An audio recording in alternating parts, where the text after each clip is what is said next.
ये आज Lucent series का सेकंड डे है और कल हम लोगों ने पढ़ा था कि अर्थव्यवस्था के बारे में हम लोग स्टार्ट किए थे पढ़ने के लिए सेकंड डे ने, तो आज हम लोग न्यू टॉपिक के साथ आए हुए। ठीक है, चलिए हम लोग डिस्कशन करते हैं बिना टाइम वेस्ट किए।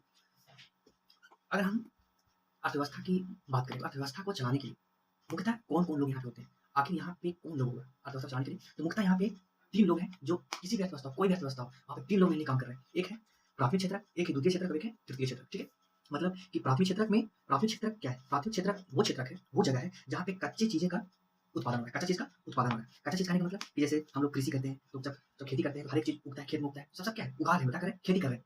तो वो क्या है? प्राथमिक क्षेत्र में आ गया, है ना। पशुपालन, हम मुर्गी पालन करते हैं, आपका चाहे मछली पालन कर रहे हैं, चाहे बकरी पालन, चाहे भेड़ पालन, चाहे कुछ भी पालन, तो वो किसमें आता है? प्राथमिक क्षेत्र में आता है। ठीक है, कोई दिक्कत यहाँ पे है ना?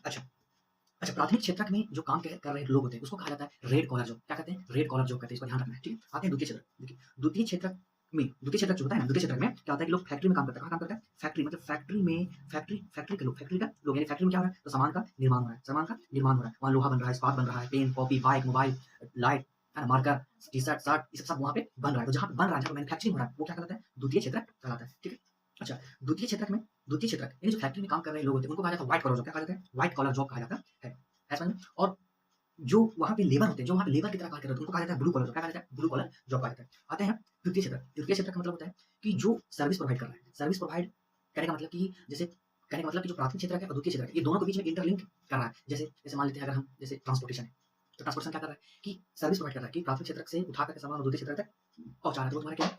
तृतीय क्षेत्र है। तृतीय क्षेत्र को इसको एक तरीके से और डिफाइन कर सकता है कि तृतीय क्षेत्र क्या करता है कि अपने दिमाग को लगा करके और जो प्राथमिक क्षेत्र है, द्वितीय क्षेत्र है, उसको उसमें एडवांसमेंट करता है ना। तो इसमें जितना भी टेक्नोलॉजी आ जाता है, किसमें आ जाता है? तृतीय क्षेत्र में। अगर हम बात करें कि इसमें बैंकिंग सेवा आ जाता है, किसमें? तृतीय क्षेत्र में आ जाता है। कोई टीचिंग कर रहा है तो वो तृतीय क्षेत्र में आ जाता है। तो ये सब क्या है? तृतीय क्षेत्र है। ठीक है, एलआईसी बीमा सब किसमें आता है? तृतीय क्षेत्र में आता है। ठीक है, चलते आगे। अच्छा, अगर महिलाएं जॉब कर रही है तो उनको क्या कहते हैं? Pink collar job. क्या कहते हैं? पिंक कॉलर जॉब कहा जाता है। तो यहाँ से दो तीन चीज समझे। जो प्राथमिक क्षेत्र में काम कर रहा है उसको क्या कहेंगे? Red collar job. जो आपका द्वितीय क्षेत्र में काम कर रहा है उसको क्या कहेंगे? White collar job. लेकिन द्वितीय क्षेत्र में जो लेबर की तरह काम कर रहा है उसको ब्लू कॉलर जॉब। और महिलाएं जो काम कर रही है उनको क्या कहा जाता है? पिंक कॉलर जॉब कहा जाता है। ठीक है, चलते आगे। एक कॉन्सेप्ट आता है जीडीपी का। क्या आता है? जीडीपी का, जिसको हम लोग ग्रॉस डोमेस्टिक प्रोडक्ट कहते हैं। जीडीपी कहते हैं, ग्रॉस डोमेस्टिक प्रोडक्ट कहते हैं। यानी मतलब कि हमारा देश का इनकम कितना है, हमारा देश का इनकम कितना है। जैसे मेरा इनकम है या किसी का भी इनकम, तो देश का इनकम कितना है, देश जो है वो कितना इनकम कर पा रहा है। तो हम अगर 1950 की बात करें, 1950 की बात करें, जब हमारा देश आजाद हुआ 1947 में, संविधान लागू 1950 में, तो हम जब उस समय की बात करें 1950 का, तो तीनों सेक्टर, जो प्राथमिक सेक्टर पढ़े, सेकेंडरी सेक्टर पढ़े और जो टर्सरी सेक्टर पढ़े, द्वितीय सेक्टर पढ़े, उनका योगदान कितना योगदान था हमारे देश में पैसा बनाने में, तीनों का योगदान कितना था, तो उसको भी देखते हैं। तो जो प्राइमरी सेक्टर था, जो प्राथमिक क्षेत्र था, उसमें उसमें अभी भी देश में जो किसान लोग हैं, अधिकतर जो प्राइमरी सेक्टर में काम कर रहे हैं, हमारे देश का लगभग 60 से 70% लोग प्राइमरी सेक्टर में काम कर रहे हैं, अधिकतर काम कर रहे हैं। लेकिन अभी भी और उस समय भी कर रहे थे। लेकिन उस समय हम प्राइमरी सेक्टर में बात करें कि 60-70% लोग तो काम कर रहे हैं प्राइमरी सेक्टर में, लेकिन जीडीपी में कितना योगदान दे रहे हैं, देश जो पैसा कमा रहा है, जितना कमा रहा है, उसमें कितना योगदान दे रहे हैं? तो उसमें योगदान था 55%। कितना परसेंट था? 55 से 60% उनका योगदान था, आप समझे, प्राइमरी सेक्टर का।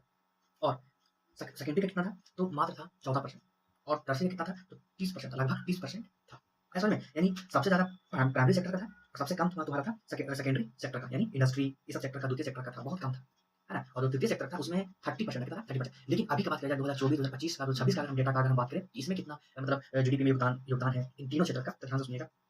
अगर हम बात करें तो अभी जो है, अभी द्वितीय क्षेत्र का बात करें तो पहले कितना परसेंट था? 14% था। अभी कितना हो गया? लगभग 30% हो गया द्वितीय क्षेत्र हो गया है, 30% हो गया है। प्राइमरी सेक्टर कितना है? 12%। प्राइमरी सेक्टर कितना है? 12% लगभग हो गया, 12% से 14% योगदान दे रहा है। जो प्रारंभ में कितना था? प्रारंभ में 60% था, 55 से 60% था। अभी कितना हो गया? मात्र 12 से 15% हो गया, यानी हो गया है। स्टार्टिंग में प्राथमिक सेक्टर दे रहा था 55 रुपये कमा करके, आप कितना दे रहा है? 15 रुपये दे रहा है कमा करके। मतलब लोग प्राइमरी सेक्टर से धीरे-धीरे हट रहे हैं, है ना। और अभी जो है सबसे ज़्यादा लोग जो तृतीय क्षेत्र में लोग का मतलब आराम वाला जॉब में लोग जो है वो जाना चाह रहे हैं। जैसे स्टार्टिंग की बात करें, 1947 की अगर बात करें, उस समय जो जीडीपी में टर्सरी सेक्टर का था 30% था। अभी कितना हो गया? 25-26 में अभी हो गया है 60% योगदान। कितना परसेंट हो गया तृतीय सेक्टर का? 60% जीडीपी में इसका योगदान हो गया। तो इतना ज़्यादा जो गैप है देखने को मिला है। प्राइमरी सेक्टर डाउन क्यों जा रहा है ना, है ना। लोग कोई खेती नहीं करना चाह रहा है, कोई मुर्गी पालन नहीं करना चाह रहा है, लोग का स्टेटस के बात जा रहा है, कोई नहीं करना चाह रहा है, ठीक है। और अभी जो जितना भी लोग है बैंक में, गवर्नमेंट जॉब में, है ना, यूट्यूबर बनना चाह रहा है, ये सब चीज़ मतलब इधर सेक्टर की ओर जा रहा है। इसलिए थर्ड सेक्टर अप हो रहा है और प्राइमरी सेक्टर डाउन हो रहा है जीडीपी में, ग्रोथ में, ठीक है। तो आगे क्या है?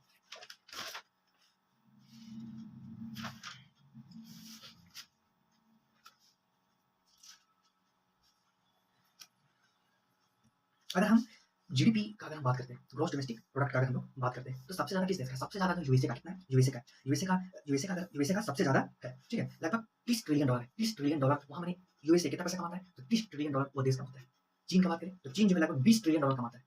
और भारत की बात किया जाए तो भारत अभी जो है $4.5 ट्रिलियन का इकोनॉमी है, $4.5 ट्रिलियन का भी इकोनॉमी बना है। तो चौथे नंबर, भारत कितना नंबर पे है, चौथे नंबर पे है, चौथे नंबर पे इकोनॉमी, मतलब इतना पैसा भारत कमा $4.5 ट्रिलियन का। सबसे ज्यादा कौन हो गया, यूएसए 30 का, उसके बाद हो गया चीन $20 ट्रिलियन का, उसके बाद हो गया जर्मनी, जर्मनी के बाद हो गया है भारत जो चौथे नंबर पे है, लगभग $4.5 ट्रिलियन का इकोनॉमी है। ठीक है, अगर ये था जीडीपी से, जीडीपी अभी बताएंगे जीडीपी क्या है, लेकिन अभी थोड़ा समझ लेते हैं।